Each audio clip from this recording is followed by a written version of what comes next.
حدیث نبوی رسول اللہ صلی اللہ علیہ وآلہ وسلم نے فرمایا۔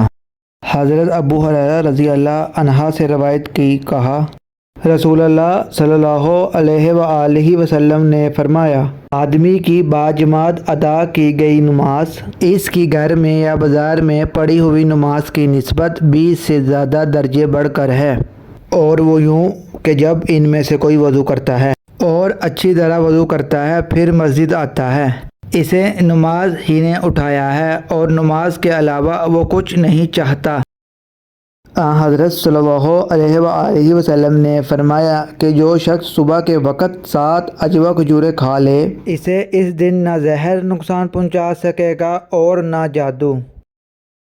اگر آپ چاہتے ہیں کہ آپ کو مفید اور سچی تعلیمات روزانہ ملے جس سے آپ کی آخرت بھی سنور جائے تو ہمارے پیج کو لائک اور سبسکرائب لازم کریں۔ شکریہ۔